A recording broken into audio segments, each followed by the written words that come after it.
Minhas irmãs, meus irmãos, boa noite. Nós vamos nessa noite começar realmente mais uma caminhada aí ao longo de uma carta maravilhosa, como nós encerramos Romanos, né? Agora nós vamos começar uma outra aventura, um outro passeio aí, uma carta também de peso do Novo Testamento, a carta aos Hebreus. E a gente já fez uma exposição, na verdade a gente fez foi uma apresentação dessa carta. Eu vou repetir essa apresentação para benefício daqueles que não tiveram conosco e também para que a gente efetivamente deixe mais fresquinho na nossa cabeça, na nossa memória, alguns dados a respeito com referência à carta. A gente vai passar mais uma aula do que uma pregação hoje, como a gente fez o encerramento de Romanos, mais ou menos da mesma forma a gente vai fazer agora a apresentação de Hebreus, a carta aos Hebreus. Alguns detalhes sobre o autor, sobre a data, sobre o contexto e sobre o objetivo da mensagem da carta e a razão do autor ter escrito.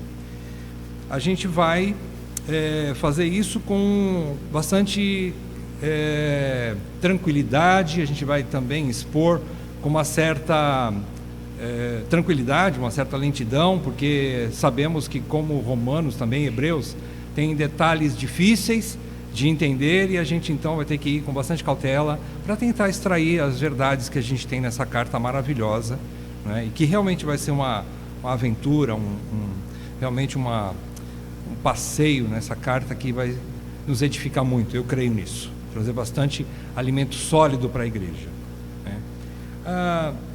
Nós vamos começar então fazendo uma oração, pedindo para o Senhor nos iluminar nessa noite. Sem a iluminação do Espírito nada podemos, não é? Pai, te agradecemos, Senhor, por estarmos congregando em Teu nome, por estarmos podendo abrir as Escrituras e especialmente, Senhor, nós rogamos a Ti que o Teu Santo Espírito, que Ele é o nosso mestre de fato, que Ele nos conduza ao longo dessa jornada, Senhor, estudando essa epístola aos Hebreus. Ó Deus,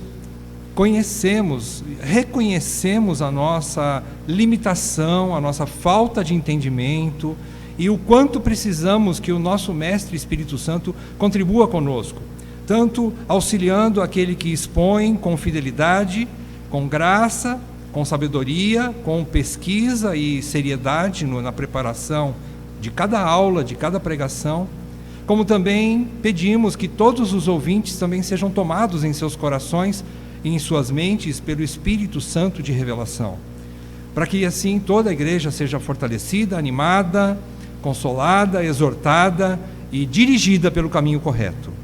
É o que nós te pedimos, Senhor, nessa noite, começando nessa noite, em nome de Jesus, e para a tua glória. Amém. Amém. Meus irmãos, nós vamos começar falando um pouquinho sobre o autor dessa carta. Nós já dissemos, como eu já disse, eu só estou fazendo uma repetição com mais alguns pontos, um pouco mais detalhes nessa noite do que eu já falei alguns meses atrás. Mas sobre o autor da epístola, nós não temos a identificação, a identidade dele. Nós não sabemos quem foi o escritor.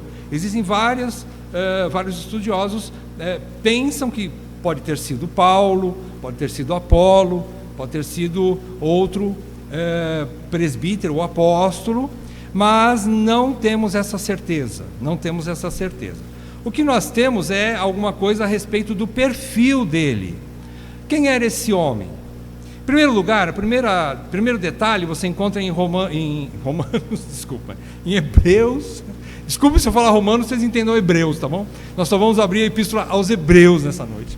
Depois de 60 aulas sobre Romanos, a gente fica meio preso na carta. Vamos lá, Hebreus capítulo 13, ele nos informa um primeiro detalhe a respeito do caráter, do perfil desse homem. Ele diz ali no versículo 17 a 19 do capítulo 13, que ele diz assim: obedecei aos vossos guias e sede submissos para com eles, pois eles velam por vossa alma, como quem deve prestar contas, para quem façam isto com alegria e não gemendo, porque isto não aproveita a vós outros. E ele emenda o versículo 18 e diz: orai por nós, pois estamos persuadidos de termos boa consciência, desejando em todas as coisas viver condignamente. Rogo-vos com muito empenho que assim façais, a fim de que eu vos seja restituído mais depressa. A gente pega um dado aqui a respeito desse autor, que provavelmente ele era um desses guias. Ele termina o que ele estava dizendo no versículo 17, falando sobre obediência aos vossos guias, que seriam os seus presbíteros ou mestres, não é? O termo ali não é poimen. Poimen é pastor. Mas o termo usado como guia, ali em Hebreus, nesse texto aqui de Hebreus, é o termo egeomai, que significa mestre. Ele é um guia, ele é alguém que se coloca como um mestre, não é? Então, depois ele já começa o versículo 18, pedindo: orai por nós, porque nós estamos persuadidos de termos uma boa consciência. Então ele apresenta-se como um homem piedoso. Boa consciência quer dizer que ele está bem com Deus. Ele tem boa consciência de que entre ele e Deus não há nada que possa se interpor, na condição de que ele seja um guia. Ele se vê como alguém apto, não por conta própria, claro, depois você vai ver lá mais para frente, mas ele se mostra como Deus colocando ele numa posição de aptidão para executar a missão de guia, de presbítero. Então, ele provavelmente parece ser um dos presbíteros ou mestres, que ele chama de guia, desse grupo de igrejas. Por que um grupo de igrejas? Porque, na verdade, a carta aos Hebreus é uma carta que não foi destinada a uma igreja local, mas ela é uma carta que haveria de circular entre várias igrejas. E é um grupo de hebreus, é um grupo de judeus que se converteram ao cristianismo e estavam sofrendo muito naquela época, porque eles deixaram o judaísmo e foram atacados pelos seus parentes e foram expulsos de suas famílias, de suas propriedades, estavam sofrendo muito. Então eram judeus cristãos. Hebreus são judeus cristãos. E ele escreve para esses que provavelmente não estavam num único lugar. Nós não temos certeza absoluta. Parece que existia sim um lugar na Palestina onde eles estavam refugiados, mas eles estavam sofrendo aquilo que é chamado de diáspora, que é dispersão, onde eles foram expulsos, não é, de suas casas e de suas famílias. Então, o primeiro aspecto, perfil desse homem, é que ele provavelmente era um presbítero desse grupo de irmãos.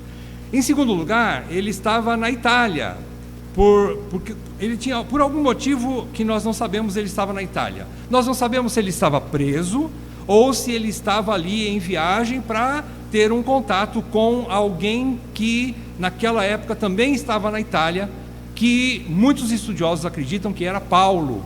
Provavelmente esse homem, presbítero, ele visitou a Itália para chegar até Paulo e obter talvez alguma informação de Paulo. Veja versículos 23 e 24 aí do capítulo 13. Ele diz assim: notifico-vos que o irmão Timóteo foi posto em liberdade. Com ele, caso venha logo, vos verei. Saudai todos os vossos guias, bem como todos os santos. Os da Itália vos saúdam. Então ele estava na Itália, mandando saudações dos irmãos da Itália, talvez em Roma, para a igreja ou para esse grupo de irmãos que eram os hebreus. Então ele estava na Itália e possivelmente era alguém bem próximo de Paulo, por conta disso, possivelmente. Em terceiro lugar, como no perfil dele, nós vemos que ele também era um teólogo bíblico completo. Ele era um mestre em toda a autorrevelação de Deus, do início ao fim. Vai lá no comecinho da carta agora, eu vou correr nos versículos, porque são muitos, então eu tenho que acelerar aqui para a gente não ficar muito tarde, não é?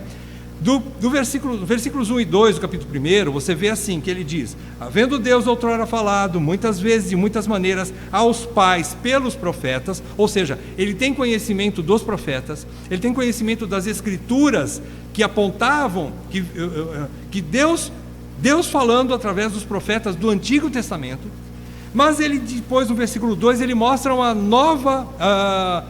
novo ensino. Ele diz assim: nesses últimos dias. Quais são esses últimos dias? Os dias onde ele estava escrevendo essa carta, que abrange a nova dispensação. Começou com a vinda de Cristo e nós ainda estamos nesses últimos dias. Nesses últimos dias nos falou pelo Filho, a quem constituiu herdeiro de todas as coisas, pelo qual também fez o universo. Então a questão da criação do universo mostra que ele tem uma boa bagagem com referência à revelação de Deus desde Gênesis. Então ele é um homem estudioso da palavra, é um teólogo bíblico completo. Ele conhece o Velho Testamento e já conhecia suficientemente o Filho. Quem é o Filho aqui? Jesus Cristo, o Novo Testamento. Então ele já tinha toda essa completude. E Hebreus nos expõe isso. Hebreus, a gente pode entender, estudando Hebreus, que o Velho Testamento é o Evangelho incompleto. E o Novo Testamento é o Velho Testamento apontando para o Evangelho já completo, já definitivo, não é? Já concluído na pessoa do Filho que veio resgatar o seu povo. Então vemos que ele também é um teólogo bíblico completo. Em quarto lugar, como perfil dele, a gente percebe que ele é um homem maduro, porém ele era um homem humilde o suficiente para reconhecer a sua necessidade de intercessão, de oração, de que os outros pudessem também interceder por ele, bem como era consciente de sua conduta piedosa. A gente leu agora há pouquinho, não vou repetir, versículo 18 do capítulo 13. Ele pede oração, ele pede: orai por nós, porque nós temos boa consciência.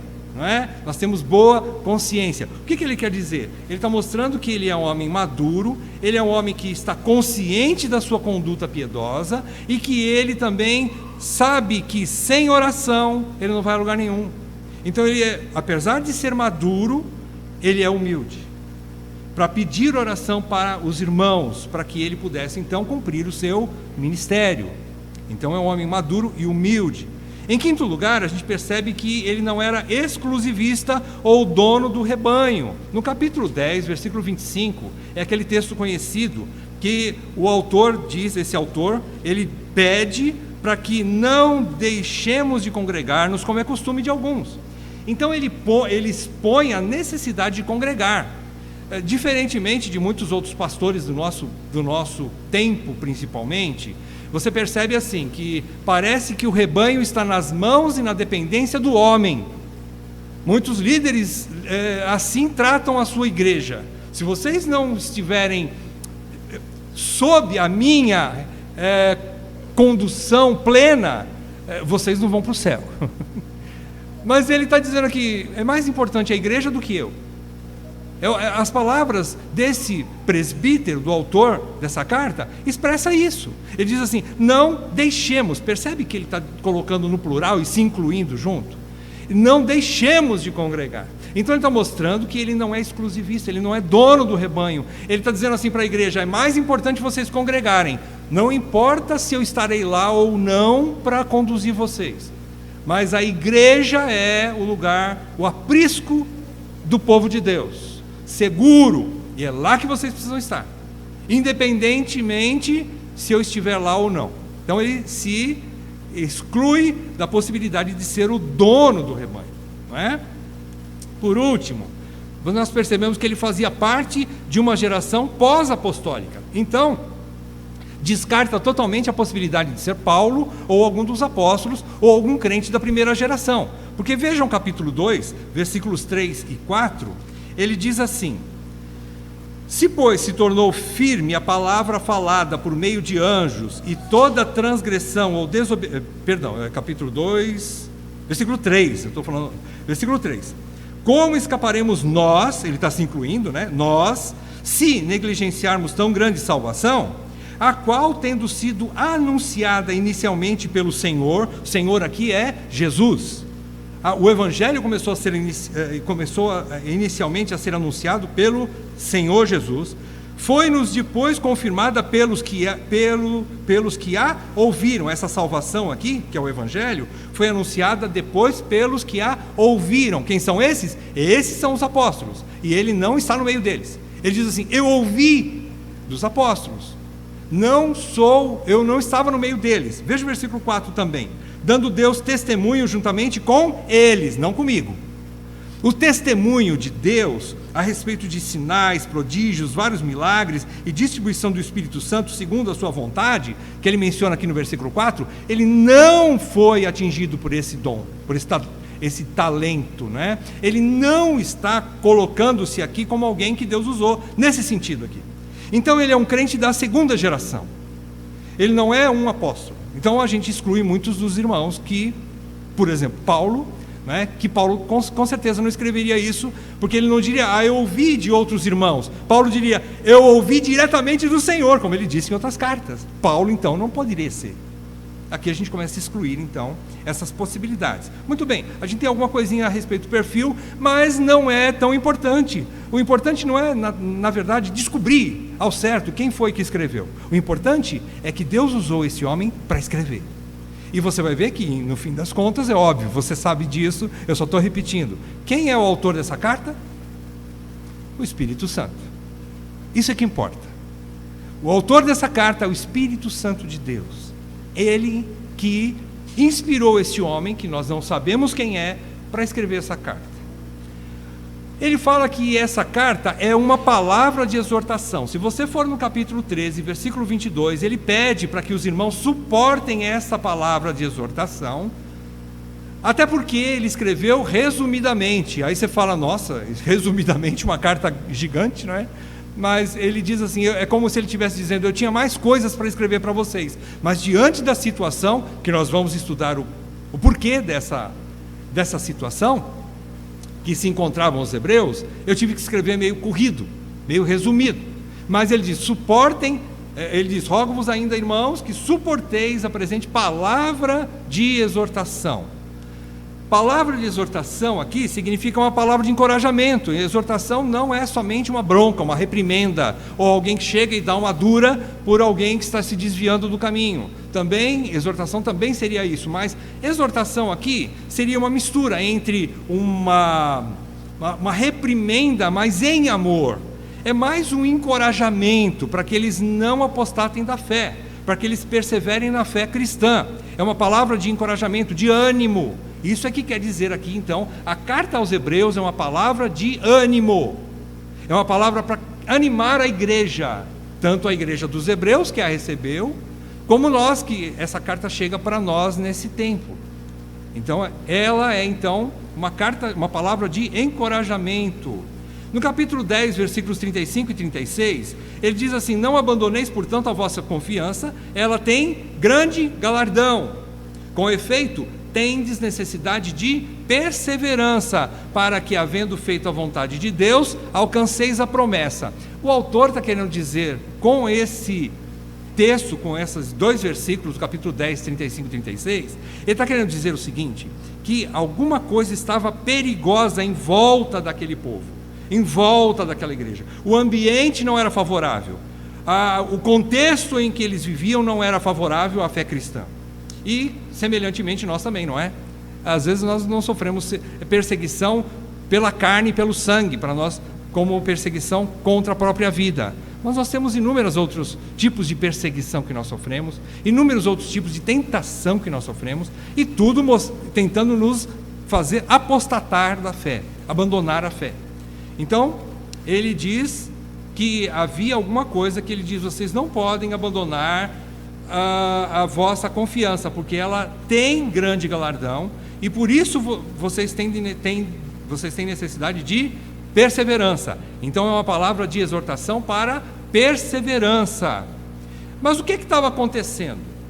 Vamos ver o que acontecia naquele contexto. Bom, antes de chegar lá no que estava de fato acontecendo, eu quero mostrar mais alguma coisa a respeito da palavra exortação, ou termos semelhantes no Novo Testamento. A exortação, ou paráclesis, ela significa consolação, conforto, fortalecimento, alento, um rogo de encorajamento, um apelo de alguém que está olhando para outrem e diz assim, não pare, continue, não é hora de parar, este não é o nosso lugar de descanso, avance, não abandone a sua fé. Então, exortação tem esse sentido, de que a igreja não pare no meio do caminho, não abandone a fé.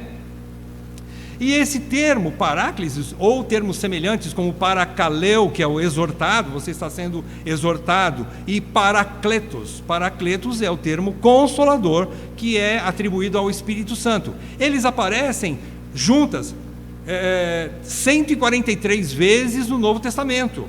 Isso nos mostra o quê? Que o objetivo do Espírito Santo há um objetivo do Espírito Santo em fortalecer e amadurecer o seu povo para que não desistam, nem apostatem de sua fé. Esse é o objetivo do Espírito Santo. Não estou falando só da carta aos Hebreus, mas de todo o Novo Testamento. O objetivo é do Consolador, do Paracletos, e ele usando assim as Escrituras do Novo Testamento para continuar, para que a igreja não apostate da fé. O que é apostatar da fé? É abandonar a fé em Cristo para nunca mais voltar. Então, o Espírito Santo, usando esse mesmo termo, ele aparece 143 vezes só no Novo Testamento. Então, uma das principais cartas que falam muito sobre exortação, amadurecimento na fé, perseverança e esperança é Hebreus. É uma carta que é maravilhosa por causa disso. Ela é uma injeção de ânimo, porque ela foi escrita para cristãos que sofriam muito. E dentro desse sofrimento, eles estavam prestes a abandonar a fé. Então, o autor, percebendo isso, discernindo esse ambiente, essa esfera onde a igreja, o grupo de hebreus, judeus que se converteram ao cristianismo, estava atravessando, ele se vê impulsionado pelo Espírito Santo para escrever essa carta, que vai trazer tudo isso. Ele entende que essa exortação vai levar a igreja a um amadurecimento. Somente os maduros conseguem resistir às provações que são grandes. Então vejam o que a carta nos leva. E fala também, agora nós vamos falar sobre o contexto. Qual é o contexto? O que estava acontecendo então? Vamos falar um pouco sobre data e contexto. Essa carta foi escrita antes do ano 70 depois de Cristo, considerando-se as seguintes indicações da própria carta. Na própria carta, ela mostra algumas coisas para a gente, a nível de história. Ela mostra no capítulo 5, versículos 1 a 4, ela mostra que o autor está mostrando que no tempo presente, quando ele menciona ali o sacerdócio levítico e os sacrifícios, sugerindo que o templo ainda estava funcionando, o templo de Jerusalém ainda estava funcionando. Os judeus que permaneciam no judaísmo ainda estavam levando bezerros, ainda estavam levando ovelhas e animais para serem sacrificados dentro do templo. Então o templo ainda estava de pé. Capítulo 5, de 1 a 4, diz assim: porque todo sumo sacerdote, sendo tomado dentre os homens, é constituído nas coisas concernentes a Deus, a favor dos homens, para oferecer tanto dons como sacrifícios pelos pecados, e é capaz de condoer-se dos ignorantes e dos que erram, pois também ele mesmo está rodeado de fraquezas. E por esta razão deve oferecer sacrifícios pelos pecados, tanto do povo como de si mesmo. Ninguém, pois, toma essa honra para si mesmo, senão quando chamado por Deus, como aconteceu com Arão. Percebam principalmente no versículo 3, que ele diz assim, ele quer dizer, em outras palavras, que o sacerdote naquela época ainda precisa oferecer sacrifícios. Ainda precisa. Ele dá a entender que o templo estava de pé. Ora, nós sabemos então que o templo foi destruído, a destruição do templo em Jerusalém ocorreu no ano 70, exatamente no ano 70, pelo comando do general Tito Vespasiano. Então, nós entendemos que já que o templo estava funcionando, embora ele vai dizer que o templo já não é mais o lugar onde se presta o verdadeiro sacrifício para Deus, ele vai apontar para Cristo, o único e verdadeiro sacrifício eficaz. Ao longo da carta nós vamos estudar isso. Mas ele está mostrando que o templo ainda está funcionando, e aqueles que estão lá oferecendo sacrifício dentro do templo, não têm direito daquilo que Cristo está oferecendo à parte do templo. Então ele mostra que o templo estava de pé. Consequentemente, então, essa carta foi escrita antes do ano 70. Outro indício é que, além disso, ele diz que Timóteo acaba de ser libertado. Nós acabamos de ler lá, capítulo 13, versículo 23.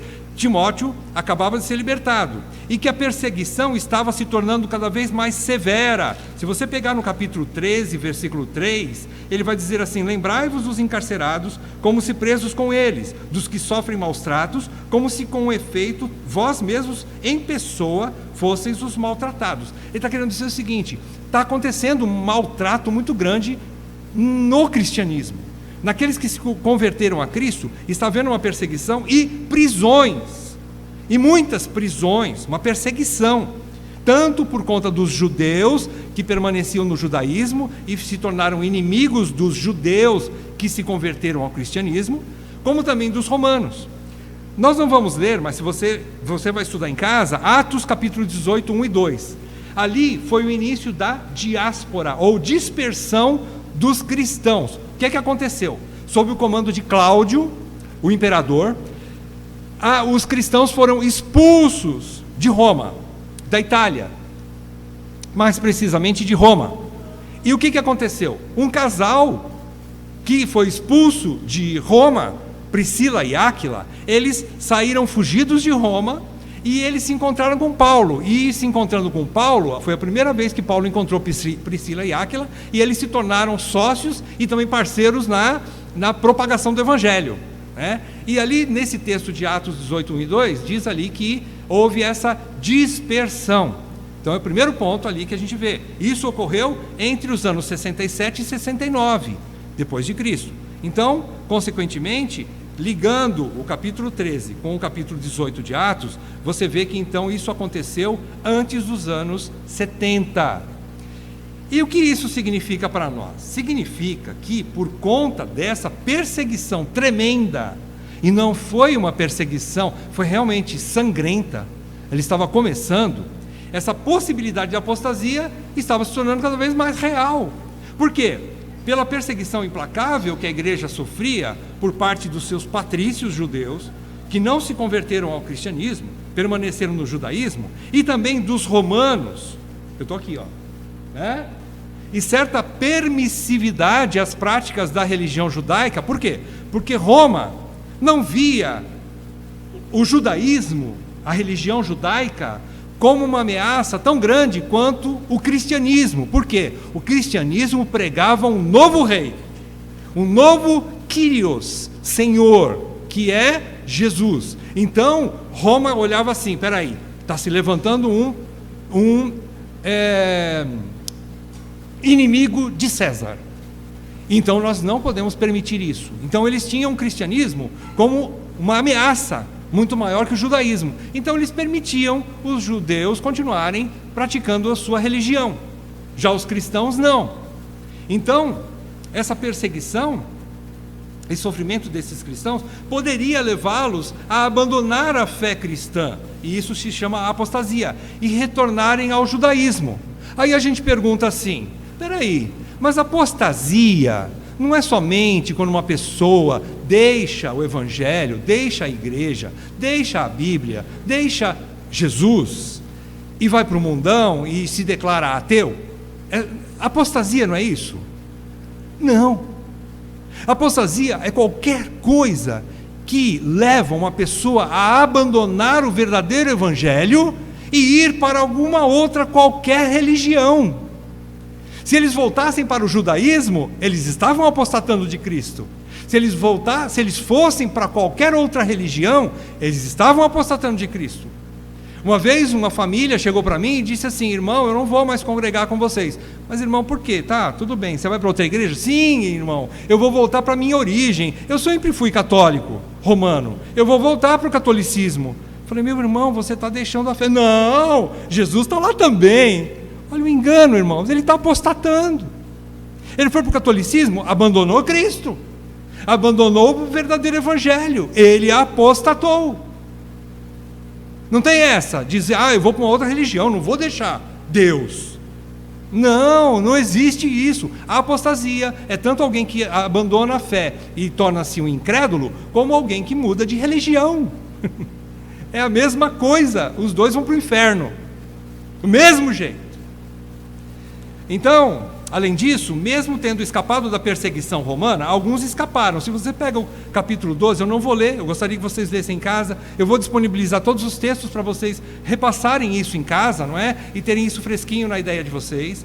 Então, o capítulo 12 de Romanos, versículo 4, ele mostra que alguns escaparam, não chegaram até a carne ou sangue. O sofrimento ali do capítulo 12, versículo 4, é como se fosse assim, uma perseguição que arrancasse sangue. O autor de Hebreus diz assim, vocês não chegaram até o ponto de sofrerem até a carne ou sangue, ou a ponto de perder sangue. como se fosse uma ferida grave, de uma perseguição grave. Então alguns não sofreram tanto, mas eles poderiam também ser tentados à negligência. O segundo ponto aqui é a negligência. O sofrimento é o primeiro, que era grave, e o segundo é a negligência ou frouxidão no relacionamento com Deus e com a sua palavra. E é o que ele exorta. A primeira exortação, esse sim eu quero ler com você, capítulo 2, versículos 1 e 2. Quando nós estivermos estudando, a gente vai trazer mais detalhes sobre essa primeira exortação dessa carta. Capítulo 2, versículos 1 a 4, perdão. 2, de 1 a 4 de Hebreus, diz assim: por essa razão importa que nos apeguemos com mais firmeza às verdades ouvidas, para que delas jamais nos desviemos. Se, pois, se tornou firme a palavra falada por meio de anjos, ele está se referindo ao Velho Testamento. Depois nós vamos explicar por que aqui ele relata palavra falada por meio de anjos. Foi anjos que falou com os profetas, com Moisés? Não, mas há uma referência com anjos, como se fosse o mediador da lei. E eu vou explicar isso depois, não é agora.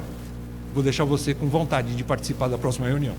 Então, ele diz que essa palavra que foi falada por meio de anjos, e toda transgressão ou desobediência a essa palavra, falada por meio de anjos, recebeu justo castigo. Ele diz: como escaparemos nós se negligenciarmos tão grande salvação? Quer dizer, a maior salvação, por assim dizer, porque a salvação que agora já veio completa em Cristo. Cristo veio, efetivou aquilo que o Velho Testamento apontava. O Velho Testamento apontou para Cristo e sua obra vindoura, não é? E agora já chegou. Então como nós escaparemos?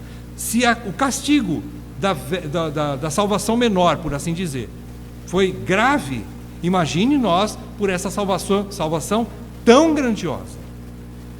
E ele termina: a qual, tendo sido anunciada inicialmente pelo Senhor, foi depois confirmada pelos que a ouviram, dando Deus testemunho juntamente com eles por sinais, prodígios e vários milagres, e por distribuição do Espírito Santo, segundo a sua vontade. Então ele está querendo dizer que há uma possibilidade de eles afrouxarem. Talvez a perseguição, em alguns casos, seja até benéfica. Quando uma pessoa é perseguida e se lança nos braços de Cristo e começa a se apegar mais à palavra de Deus e começa a se apegar mais à igreja, é benéfica. Agora, quando nada acontece na vida do cara ou da pessoa, né, ele fica frouxo e não congrega e não tem apego à palavra, não leva uma vida de oração e não confessa pecados, ele negligencia a palavra, é o termo aqui. Ele começa a falar: está tudo bem comigo, nada acontece, então está bom. Mas não está bom, porque o crente precisa desenvolver a sua salvação, ele precisa crescer na graça e no conhecimento de Cristo, porque um dia uma bomba cai na cabeça dele, ele não tem estrutura para resolver, ele não tem maturidade para aguentar paulada. E aí? Pastorzinho vai resolver? Não vai. Ninguém tem costa larga. Ele precisa maturidade. Como é que atinge maturidade? Não negligenciando a palavra, não negligenciando o estudo da palavra. Então então aqui o problema da frouxidão, por isso que ele está com medo, o autor está com medo, não, diria assim, bastante preocupado com a igreja dos hebreus, por conta dessa possibilidade de eles se afastarem de Deus, de abandonarem a fé. Então aqui está a causa de ele escrever essa carta, não é? E quais as evidências dessa possibilidade de apostasia e negligência, não é? As evidências da iminente apostasia denunciada pelo autor aqui na carta, primeira delas é que a igreja dos hebreus era uma igreja que estava vivendo uma preguiça no estudo das Escrituras. Primeiro ponto. Se você pega o capítulo 2, versículo 1, já li para você, eles deixaram a firmeza na palavra, estavam, versículo 2, versículo 3, eles estavam negligenciando a palavra. No capítulo 5, versículo 11, dá um pulinho lá, leia comigo, ele diz assim: a este respeito, a qual respeito? A respeito de falar coisas grandiosas a respeito de Cristo, coisas profundas. A esse respeito, Temos muitas coisas que dizer e difíceis de explicar, porquanto vos tendes tornado tardios em ouvir. O que era tardios em ouvir? Eles eram surdos? Eles tinham muita cera no ouvido, precisava fazer lancetar o ouvido, antigamente falava lancetar o ouvido, né? Não era isso. O problema é que eles não queriam, não tinham interesse no estudo da palavra. Tardios em ouvir é o mesmo termo lá de negligentes. Eles eram preguiçosos no estudo. Eles estavam se dedicando às coisas mais profundas e avançando no conhecimento das Escrituras e de Cristo. Consequentemente, o autor diz assim: eu não posso falar de coisas maiores para vocês, porque vocês são criancinhas ainda. Eu não posso dar uma aula sobre álgebra ou coisas maiores, porque vocês não sabem quanto é 1 mais 1 ainda. Eu não posso avançar no estudo de Cristo, porque vocês são negligentes no estudo. Vocês não avançaram. Preguiça espiritual. Segunda evidência que trazia uma possibilidade de apostasia é que a incredulidade ou desconfiança, eles estavam vivendo uma atmosfera de incredulidade e desconfiança de Deus. Se você pega o capítulo 3, versículo 12 e 13, o autor diz assim: tende cuidado, irmãos, jamais aconteça haver em qualquer de vós perverso coração de incredulidade que vos afaste do Deus vivo. Pelo contrário, exortai-vos mutuamente cada dia durante o tempo que se chama hoje, a fim de que nenhum de vós seja endurecido pelo engano do pecado.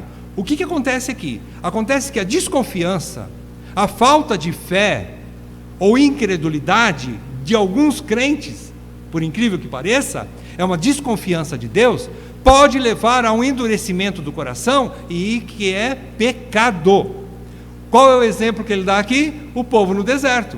Nós vamos estudar capítulo 3, ele vai mostrar que aquele povo tentou Deus várias vezes no deserto.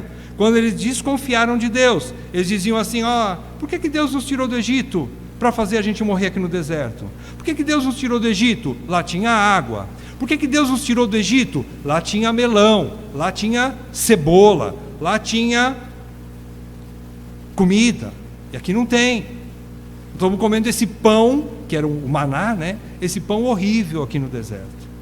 Então eles desconfiaram de Deus, eles não descansaram em Deus, e isso então acontece com alguém que está sofrendo ou passando por crises.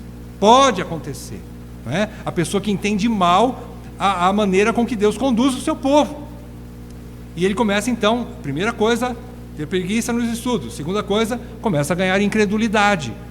Terceiro ponto ou evidência de uma iminente apostasia: a recusa em assumir a posição de mestre ou de uma pessoa madura.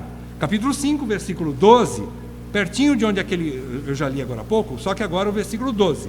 Olha o que o autor diz: pois, com efeito, quando devíeis ser mestres, atendendo ao tempo decorrido, quer dizer, eles não eram recém-convertidos, eles já tinham tempo de caminhada, já era para ser mestres, pelo tempo de conversão, a caminhada com Cristo, já era para eles terem alguma maturidade. E ele diz assim: tendes novamente necessidade de que alguém vos ensine de novo quais os princípios elementares ou básicos dos oráculos de Deus. Assim, vos tornastes como necessitados de leite e não de alimento sólido. Vejam, eles tinham já uma caminhada. Quando alguém é recém-convertido, justifica algumas atitudes infantis, alguns desequilíbrios, alguma maneira de não se colocar. É engraçado, né, que às vezes algum recém-convertido até se coloca na posição de mestre e já quer ensinar os outros, né? Aquela euforia da salvação, quer pregar o evangelho, isso é bom. Ele se comove com a alegria da salvação e ele quer pregar para os outros, não é? Isso é bom. Mas depois vai chegando o tempo, vai caminhando, aquilo vai esfriando, o tempo vai ficando nublado, e a vida vai ficando difícil, os relacionamentos vão ficando amargos, e o coração vai ficando rude, ficando mais insensível, e a pessoa já não tem mais graça na vida dela, e ela começa a ficar meio que desanimada com ela mesma, né? E também com a sua fé, e não quer mais assumir responsabilidades de mestre. Quando eu digo mestre, aqui eu não estou dizendo só oficiais da igreja, tá? Como presbíteros, diáconos e pastores, não é isso. Mestre aqui é todo aquele que é mais maduro do que um outro mais novo. Vocês lembram na palavra de Deus que Paulo fala a Timóteo que as irmãs também ensinem as mais novas, as mais velhas, ensinem as mais novas a várias coisas. Isso então mostra que elas eram mestras no bem. Também eram mestras. Então mestre aqui não é só um oficial da igreja, mas é todo cristão que cresceu um pouco, já pode ensinar o mais novo. Já tem uma certa idade. Daqui a algum tempo, o Mateu, por exemplo, vou pegar o exemplo do Mateu, meu amigo. O Mateu, se Deus permitir que o Mateu tenha algum irmãozinho, o que vai acontecer daqui a alguns aninhos? Ele vai trocar a fralda do irmãozinho, não vai? Então, ele vai ajudar a cuidar do irmãozinho dele. É normal isso. Assim os crentes também fazem. Então não justifica, pelo tempo decorrido, alguns irmãos ainda estarem nessa maneira aqui, tão pequenos ainda na fé, né? Eu dei esse exemplo da última vez. Se o Bernardo, por exemplo, o Bernardo é normal ele não saber andar ainda, ele é pequenininho, ele está aprendendo. É normal ele tomar uns tombos ainda, tentando ficar de pé. Mas o pai dele, o Danilo, se ele começar a ficar meio fraquejando e cair no chão e não consegue ficar de pé, é muito esquisito. No caso do Bernardo, justifica, porque ele novinho, ele não tem ainda estrutura para ficar de pé. Mas o Danilo já é um homem. Então é inconcebível alguém que deveria ser mestre não ser mestre ainda. Não querer trazer para si essa responsabilidade. A igreja precisa de mestres. Vários mestres e mestras também. Então aqui é um ponto perigoso. Eles não queriam assumir essa posição. Quarta evidência, a negligência aos cultos públicos. Eles não estavam congregando. Aí eu não vou ler o texto, nós já lemos várias vezes, capítulo 10, versículo 25. Não deixemos de congregar, como é costume de alguns, virou costume. De vez em quando você faltar porque você está com gripe, tem uma dor de barriga, às vezes você é obrigado a fazer uma viagem inesperada, algum imprevisto acontece, e você deixa de vir à igreja e deixa de congregar. Mas não pode virar costume. Não pode virar costume. Congregar é básico e fundamental para a sua saúde espiritual. Se você não congregar, você está batendo a porta da apostasia. Não é nem a apostasia que está batendo na tua porta, é você que está buscando ela, porque você é responsável por congregar. Você tem que ir atrás da palavra, você tem que comer a palavra de Deus, e aí então você vai ser forte para resistir no dia mau. Então aqui, outro ponto, eles estavam negligenciando os cultos, as reuniões, os cultos públicos, não estavam congregando. Quinta evidência, que a apostasia estava chegando, a fraqueza por falta de uma vida de oração. Capítulo 12, versículo 12, é interessante, que no original aqui, a palavra diz assim: por isso restabelecei as mãos descaídas e os joelhos trôpegos. Aqui a questão é o seguinte: o joelho ficou trôpego porque a mão descaiu. Essa é a ideia. O que quer dizer isso? Mãos levantadas significam uma atitude de oração. Aqui é isso que ele quer dizer. Ele quer dizer que o joelho ficou fraco e trôpego porque não há uma vida de oração. Então o que acontece aqui com os hebreus? Eles estavam negligenciando também a vida de oração. Eles não eram pessoas que oravam. Consequentemente, pouca oração, pouco poder. Muita oração, muito poder. Poder, eu não estou dizendo poder para fazer o que você quer. Poder para resistir ao pecado, à sua natureza pecaminosa e à apostasia. Poder para resistir. Vida de oração é fundamental para o crente. Então eles estavam negligenciando também. Sexta evidência, penúltima, a fraqueza doutrinária por legalismo morto. No capítulo 13, 9, ele diz assim: não vos deixeis envolver por doutrinas várias e estranhas. Olha o que ele diz: não se deixem envolver, não se deixem envolver por doutrinas várias e estranhas, Porquanto o que vale é estar o coração confirmado com graça, e não com alimentos, pois nunca tiveram proveito os que com isto se preocupavam. Quer dizer, eles se preocupavam tanto, isso pode comer, isso não pode, isso aqui é limpo, isso aqui não é limpo, isso pode beber, isso aqui não pode, isso pode vestir, isso aqui não pode.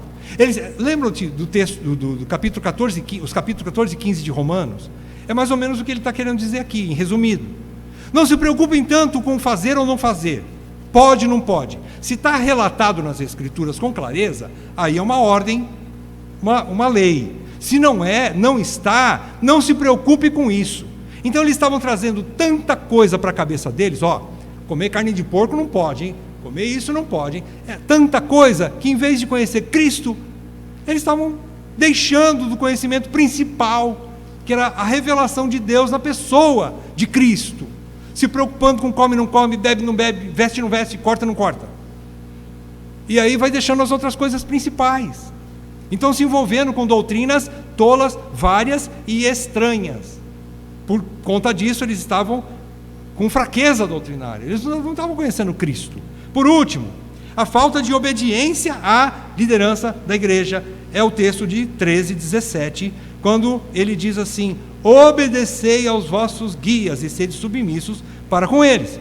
Estava acontecendo então uma possibilidade de uma desobediência à liderança da igreja. Hoje a gente vê isso em várias igrejas, a dificuldade que pessoas têm de buscar conselho, a dificuldade que as pessoas têm de estar se submetendo à liderança da igreja, e hoje ninguém mais tem essa, digamos assim, essa submissão, no sentido assim, de que não é querer se submeter ao homem por dependência dele, mas Deus coloca pessoas como modelos para mim e para você, pessoas mais velhas que vão nos ajudar. E às vezes as pessoas têm dificuldade de pedir ajuda, um coração soberbo, porque sabe, se pedir ajuda, vai ouvir coisas que ele não quer praticar, ele não quer abandonar alguns vícios, algumas coisas, não é? Então ele não vai pedir ajuda. É o que acontece. Então aqui a obediência à liderança da igreja estava sendo negligenciada. Bom, quais os métodos agora, encerrando, que esse autor usa para ajudar os seus irmãos? Quais são os métodos? São métodos pastorais. Por que a gente chama de pastoral? Porque é uma mistura de exortação, disciplina com amor, com cuidado, com tato e com sensibilidade.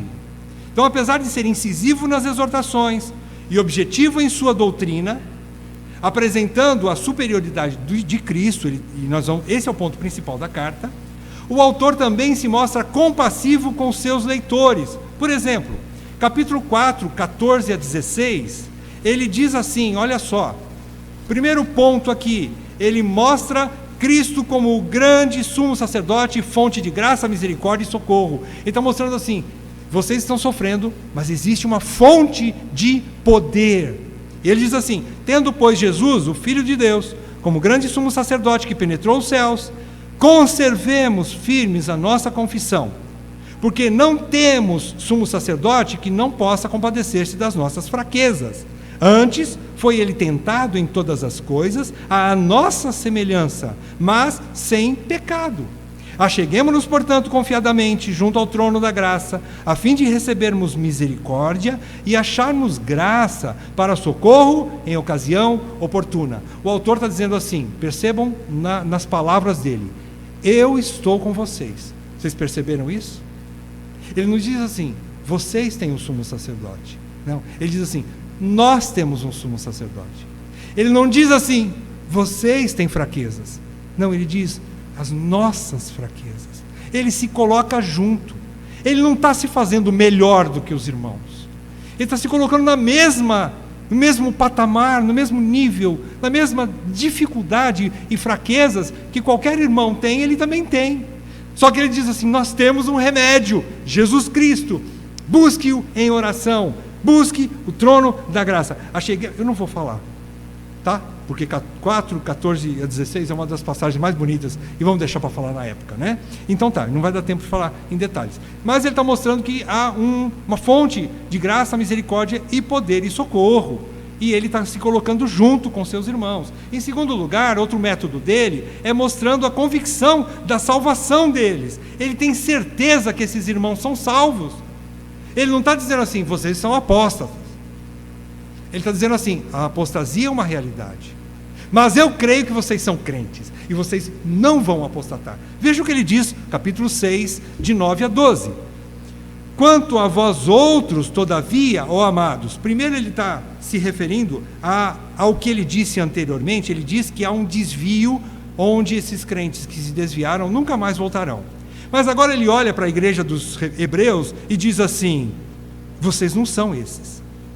Vocês são diferentes. Olha aqui, quanto a vós outros, todavia, ó amados, estamos persuadidos, eu tenho convicção das coisas que são melhores e pertencentes à salvação, ainda que falamos dessa maneira. Por quê? Porque Deus não é injusto para ficar esquecido do vosso trabalho e do amor que evidenciastes para com o seu nome, pois servistes e ainda servis aos santos. Então ele está querendo dizer o seguinte, está querendo dizer assim, que a evidência de que vocês são crentes verdadeiros é que vocês amam o Senhor. Mas como? Como prova que eu amo o Senhor? Porque vocês serviram e ainda servem os santos. O que é que Jesus falou lá no fim de Mateus, quando ele diz assim, quando o rei voltar com os seus santos anjos, ele vai separar os bodes do lado esquerdo, as ovelhas do lado direito. Para as ovelhas, ele dirá assim, vinde benditos de meu Pai, tive fome e me deste de beber, tive sede e me deste de comer, estava nu e me vestiste, estava preso e me visitastes. Não é?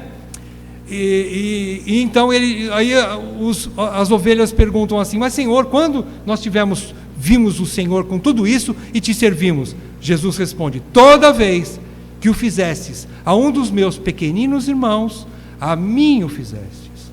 Então ele está dizendo que a evidência de que eles são crentes é que eles amam o Senhor, e a evidência de que eles amam o Senhor é que eles servem a igreja, que eles estão envolvidos, engajados com a igreja local, onde se reúnem. Eles se preocupam com os irmãos que não têm carona, eles se preocupam com os irmãos que às vezes não têm dinheiro para comprar comida, eles se preocupam com os irmãos que às vezes não têm roupa para vestir no frio, eles se preocupam com o lugar de reunião, se está precisando de alguma coisa para manter o ambiente, pelo menos dentro de usável, né, por assim dizer. Eles se preocupam com a igreja. Então ele está mostrando aqui a evidência que vocês amam os seus irmãos. Só que vocês não podem deixar isso. Aí ele vai continuar falando, eu não vou ler até o fim. Você lê em casa. Ele diz assim, vocês têm que continuar assim, para plena certeza da esperança. Não é o que vocês já fizeram, mas o que vocês continuam e continuarão fazendo por toda a vida, a favor da igreja. Então, o método pastoral é dizer, vocês são verdadeiros crentes, porque eu sei do amor que vocês têm por Deus e pela igreja. Eu sei disso, o envolvimento com a igreja. Em terceiro lugar, outro método dele é identificando-se, igualando-se com seus irmãos. Eu já disse no primeiro ponto. Agora, semelhantemente, o versículo 39 do capítulo 10, ele diz assim, olha só o que ele diz, nós, olha só, de novo, né, nós, ele não está falando assim, vocês. Nós, porém, não somos os que retrocedem para a perdição, somos, entretanto, da fé para a conservação da alma. Então ele se identifica, ele se coloca no meio, né, junto com os seus irmãos, na batalha contra a apostasia. Ele está colocando aqui uma palavra de encorajamento. Qual é a palavra de encorajamento? Ele diz assim, o crente não vai apostatar. Não vai apostatar.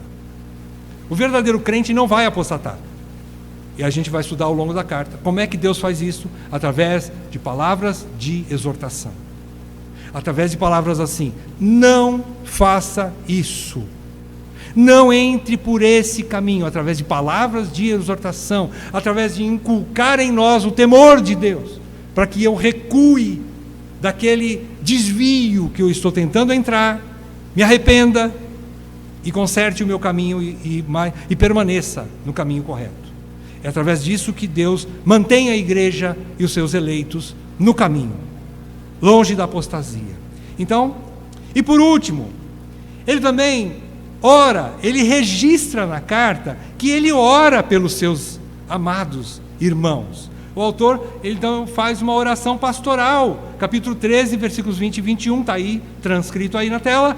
Ora, o Deus da paz, que tornou a trazer dentre os mortos a Jesus, nosso Senhor, o grande pastor das ovelhas, pelo sangue da eterna aliança, vos aperfeiçoe em todo bem, para cumprirdes a sua vontade, operando em vós o que é agradável diante dele, por Jesus Cristo, a quem seja a glória para todos sempre. Amém. Trocando em miúdos, essa oração quer dizer o seguinte: irmãos, eu oro a Deus, eu oro ao Pai, o Deus da paz, a vosso favor, para que Ele aperfeiçoe vocês por intermédio de Cristo em vós, operando pela operação de Cristo dentro de vocês, a operação de Cristo em vocês, para que vocês sejam aperfeiçoados. O que significa o termo aperfeiçoar? Aperfeiçoar é diferente do que a gente imagina, que é alguém que se tornou perfeito, que não peca mais, não erra mais, ele está plenamente, chegou à estatura completa de Cristo. Não, aperfeiçoar na Bíblia quer dizer tornar perfeito no sentido de ser maduro, no sentido de ser completo, homem formado, pessoa formada, preparado. Aperfeiçoar significa preparar, equipar. É alguém que está equipado para a guerra, mais ou menos isso. É alguém que foi reparada as suas deficiências. Ele tinha muitas deficiências. Lembra que a Bíblia sempre diz para despojar de algumas coisas para revestir-se do novo? É isso. Isso é aperfeiçoar, é ser aperfeiçoado, é ser formado. Lembram-se capítulo 4 de Efésios? Ele diz assim: para que vocês sejam varão perfeito, como Cristo, a estatura completa da varonilidade de Cristo. O que significa isso? Significa maduro. Então, aperfeiçoar é tornar alguém maduro e, consequentemente, capaz de combater as tentações para te roubar a fé, para te desviar do evangelho verdadeiro, para te fazer sair da igreja e apostatar. Quais as conclusões que a gente chega? Antes de falar da nossa conclusão, eu gostaria de apresentar para vocês, alguns já se lembram dele, não é? O bispo alemão do século XVI, Johannes Schneider. Ele disse o seguinte, ele escreveu o seguinte sobre a carta aos Hebreus. Hebreus é muito simples na estimativa que faz da vida real das igrejas. Ele quer dizer assim, é uma realidade isso que está acontecendo. Hebreus relata uma realidade constante e eterna das igrejas. Qual é? A possibilidade de apostasia. Por quê? Essa carta expõe, ou ela conhece, os perigos que ameaçam o povo de Deus na terra. Exatamente, é isso que Hebreus fala. Por isso, ela admoesta. O objetivo do autor da carta é o seguinte, segundo o bispo Johannes Schneider, ele diz assim: a carta aos Hebreus admoesta a que se, primeiro, apeguem à fé. E aí nós vamos aprender ao longo da carta quais são os meios de graça para que nós nos apeguemos à fé. Vamos aprender com os Hebreus, com a carta aos Hebreus. Em segundo, e a que não sejam desleais a Cristo. Não sejam desleais, infiéis a Cristo. Infiéis no sentido de estarem negligenciando as coisas de Cristo, de abandonar a Cristo. E como conclusão nossa, eu pus o seguinte, claramente uma única conclusão a respeito da carta. O objetivo da Epístola aos Hebreus é de apresentar a superioridade de Cristo. Por quê? Porque no Velho Testamento apresenta o Cristo ainda não presente. E ela vai fazer esse vínculo, né? esse link entre o velho e o novo, mostrando a superioridade de Cristo a toda a revelação antiga, a tudo o que havia no Velho Testamento. Então essa epístola, ela vai nos apresentar a superioridade de Cristo, e com isso, firmar a membresia da igreja, assim eu espero e que aconteça, firmar a membresia na igreja sobre uma fé viril, madura e perseverante em Jesus Cristo, diante dos enigmas e das dificuldades do mundo hostil. Nós vivemos em um mundo hostil à nossa fé. E nós precisamos muito do conhecimento de Cristo, que é a única coisa que vai nos manter longe da apostasia. A única coisa. Encerrando, tem algumas frases sobre a carta aos Hebreus. John Stott, também referindo-se à carta aos Hebreus, em alguma passagem, ele diz o seguinte: se esperamos crescer para atingir uma maturidade cristã saudável, isso só pode acontecer no contexto da família de Deus. Ser membro de uma igreja não é uma opção, nem um luxo. Não é. Ser membro de uma igreja é um dever e uma necessidade. Se nós não formos membros de uma igreja, por isso, referindo-se a 10:25, né? Não deixemos de congregar. Ser participante efetivo de uma congregação, de uma igreja, não há crescimento saudável. Não há. Sozinho em casa eu não cresço.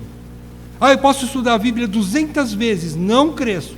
É no corpo de Cristo. Paulo entendia isso, tanto que ele escreve aos Efésios, e ele diz ali, uma das orações de Paulo, ele diz assim, que juntamente com todos os santos, nós podemos conhecer a altura, a profundidade, a largura e todas as dimensões do amor de Cristo, com todos os santos, ou seja, com a igreja. Sozinho eu não consigo crescer, amadurecer. Outra frase de Hudson Taylor. Vocês conhecem Hudson Taylor?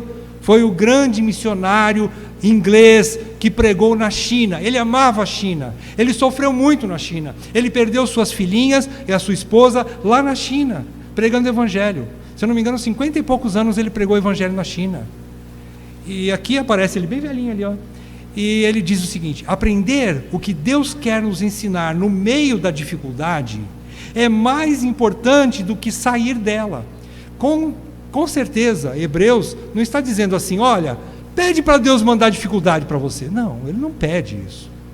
Você pode fazer inclusive como Paulo. Paulo, quando recebeu o espinho da carne, o que ele fez? Senhor, tira esse espinho da carne. Você pode pedir para tirar o espinho da carne. Mas a gente tem que terminar a oração como o Senhor nos ensinou, né? Porém, seja feita a tua vontade, não a minha.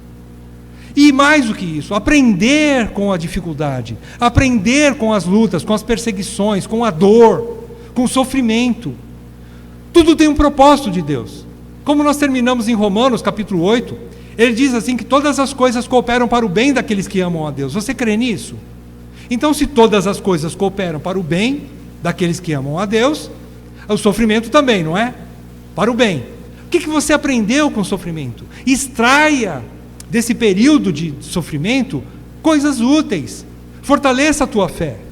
Uma vez eu ouvi de um pastor, se eu não me engano, o pastor Paulo Bornelli, ele disse o seguinte: o sofrimento pode funcionar de duas formas na vida do crente, ou como um rolo compressor, ou como um halteres. Por quê? Se o crente não entende o sofrimento, murmura e começa a rejeitar aquilo, e começa a pensar mal daquele sofrimento, o sofrimento vai vir sobre ele como um rolo compressor, vai esmagar o camarada, vai destruir a vida dele, vai esmagá-lo. Mas se ele entende que vem de Deus, aquela dor que ele está passando, e ele começa a aplicar e tirar proveito daquilo, sabedoria daquele momento de dor, ele está usando o sofrimento como um halteres, e ele está se fortalecendo, ele está se aplicando para si, extraindo coisas boas daquele momento de sofrimento, e aquilo vai ser útil para ele, porque um dia sofrimento maior pode acontecer e ele vai estar vacinado, ele vai estar fortalecido com aquele halteres que ele já aprendeu anteriormente. Então é assim que funciona o sofrimento na vida da igreja, né? Encerramos por aqui. Espero que Deus esteja preparando os seus corações para a gente continuar essa jornada maravilhosa ao longo do livro de Hebreus. E antes de fazer uma oração, depois vamos ter mais os recados, a bênção do pastor Marcos, e eu gostaria de avisar toda a igreja que nós vamos iniciar um curso de batismo, irmãos. Coisa maravilhosa. Nós temos aí já um candidato ao batismo, o irmão Nicolas. Ele pediu o batismo. Então nós vamos iniciar. O irmão César vai marcar direitinho com ele o início dessas aulas para preparação para o batismo. Se alguém tem interesse também em fazer esse estudo com o irmão César, ele vai colocar no grupo aí o período, quando vai começar essas aulas, esse curso do batismo, preparatório para o batismo, né? E isso é maravilhoso, porque uma igreja, quando tem convertido, um pecador que se arrepende, é uma festa nos céus. Imagine aqui também, né? Faremos uma festa por um pecador que se arrependeu e está se rendendo a Cristo Jesus, né? Isso é maravilhoso. Quando a vida, né, no seio da igreja, a gente começa a ficar feliz e a gente olha, Senhor, o Senhor está conosco, obrigado, muito obrigado, né? Oremos então. Senhor Deus, graças te damos pela carta aos Hebreus. E pedimos, Senhor, que nós tenhamos sabedoria para poder expô-la de maneira que seja inteligível para todos os nossos amados irmãos. E que todos sejamos edificados, cresçamos juntos. E assim o Senhor se alegre com o nosso amadurecimento espiritual. E que ninguém nesse pequeno rebanho fique para trás, Senhor, por favor. Que ninguém negligencie essas verdades a ponto de não crescer na graça e no conhecimento de Jesus Cristo. Por favor, usa a carta aos Hebreus para nos exortar, como foi no passado. Assim te pedimos em nome de Jesus. Amém.